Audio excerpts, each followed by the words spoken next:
بسم الله الرحمن الرحيم. اللهم صل وسلم وبارك على سيدنا محمد وعلى آله وصحبه وسلم عدد ما ذكره الذاكرون. وصل وسلم وبارك على سيدنا محمد وعلى آله وصحبه وسلم عدد ما غفل عن ذكره الذاكرون. أهلا وسهلا بكم أصدقائنا في فيديو جديد وخاص بشقق الإسكان الاجتماعي. الناس اللي قدمت خلي بالك، النصاب هيتصل وهيبعت لك رسالة على موبايلك. خلي بالك وهيبعت لك رسالة اللي انت شايفها قدامك دي، رسالة نصية مكتوب فيها: عزيزي العميل، تم رفض الأوراق المطلوبة للإسكان الاجتماعي، يرجى منكم سيادتكم التكرم سحب مبلغ 30,000 جنيه في خلال 30 يوم من أي مكتب بريد. طبعا انت هتشوف الرسالة دي هتتخض على طول، تمام؟ ويا نهار أبيض، أنا كده مش هاخد شقة.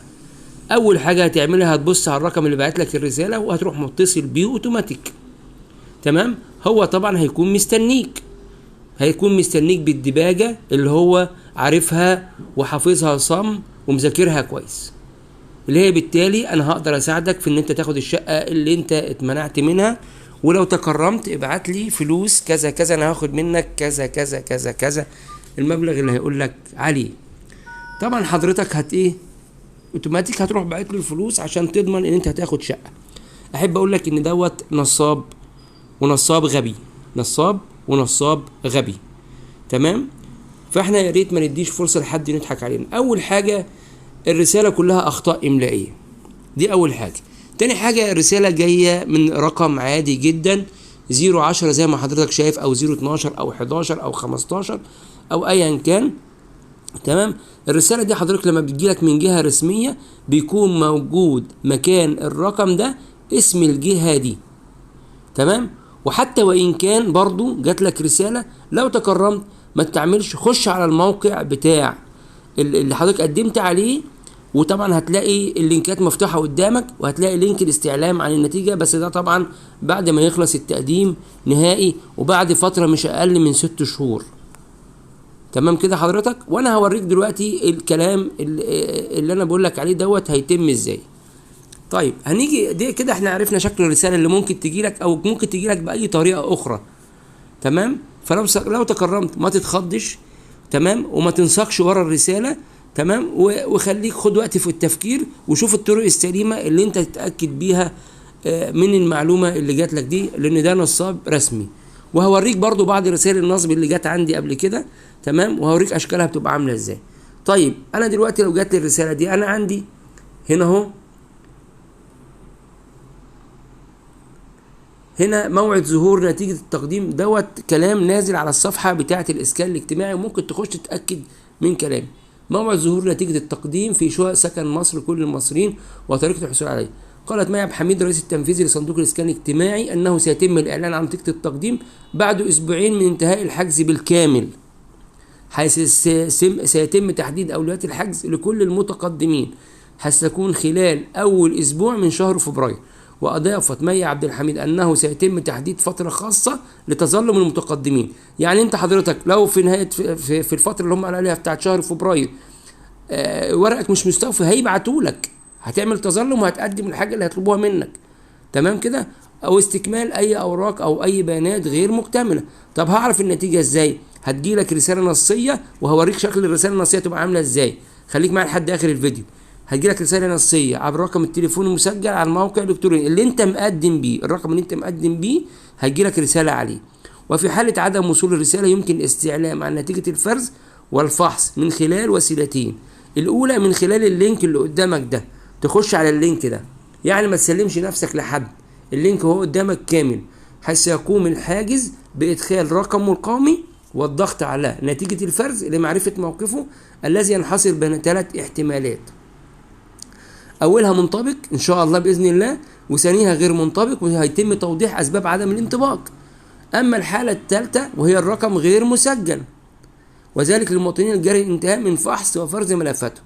أما الطريقة الثانية فستكون من خلال قيام المواطن بإرسال رسالة نصية تحتوي على رقمه القومي. هتبعت رسالة هتكتب فيها رقم القومي، الرقم اللي هو 9311، وذلك مقابل رسوم الخدمة التي تبلغ 3 جنيهات، وسيقوم الصندوق بإرسال رسالة نصية للمواطن تتمم نتيجة الفرز والإجراءات. يعني ما فيش أي حد هيبعت لك رسالة على يقول لك ورقك ما اتقبلش وورقك مش عارف ناقص وورقك مش عارف ايه، الكلام ده كله غير صحيح. طيب شكل الرسالة اللي هتجيلك ازاي؟ اهو عشان اقول لك، ادي الرسالة بتيجي من جهة اسمها MFF Egypt. تمام كده؟ دي الجهة اللي هتبعت لك بخصوص شؤون الاسكان الاجتماعي. تمام، اهم كانوا باعتين لي: وعزيزي العميل رمز التأكد لحسابكم هو كذا، وعزيزي العميل رمز التأكد لحسابكم هو كذا.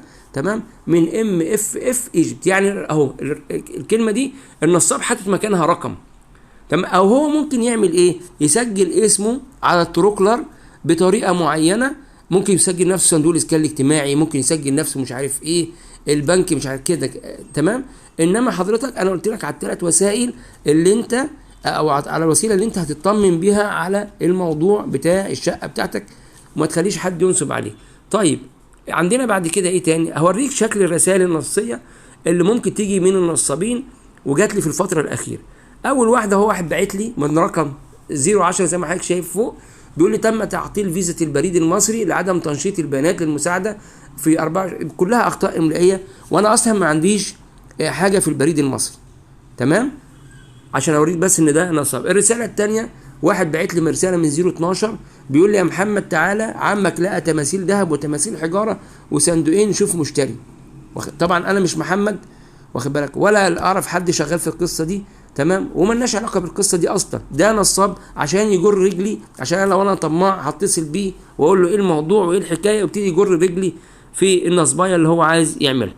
ده واحد ثالث رقم اخره 501 بيقول لي: تم وقف الفيزا مؤقتا لعدم تحديث السحب والايداع برجاء الاتصال بنا على مدار اليوم. طبعا انا اول ما اسمع ان الفيزا بتاعته وقفت على طول هتصل بالرقم اللي بعت لي الرساله ويبتدي ينصب ايه شباكه عليا، يبتدي ياخد مني ارقام الحساب ويبتدي يسحب كل الفلوس اللي موجوده في الحساب. فرجاء لو تكرمت اي حاجه تجيلك من بنك، اي رساله تجيلك من بنك، تمام، يا ريت تتوجه للفرع، والبنك نفسه بيبعت لك في الكول تون بتاعه والانسر ماشين بتاعه بيقول لك البنك ما بيبعتش حد، ما بيبعتش مناديب من عنده للبيوت، او ما بيبعتش رسائل، واخد بال حضرتك، لحد. البنك على طول انت اي حد يبعت لك رساله يا ريت تتوجه للفرع، اقرب فرع ليك، وتقول له الوضع 1 2 3.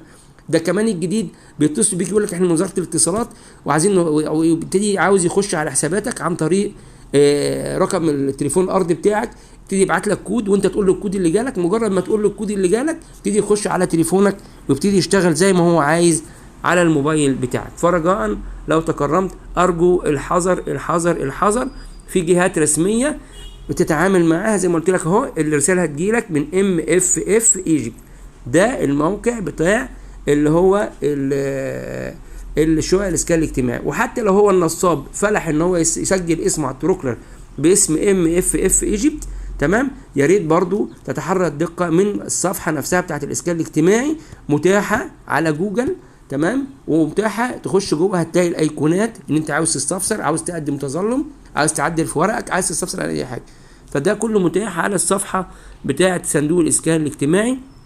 في النهايه بتمنى التوفيق للجميع، ويا ريت يا ريت ما حدش يتعرض للموقف ده. وشكرا لكم والسلام عليكم ورحمه الله وبركاته.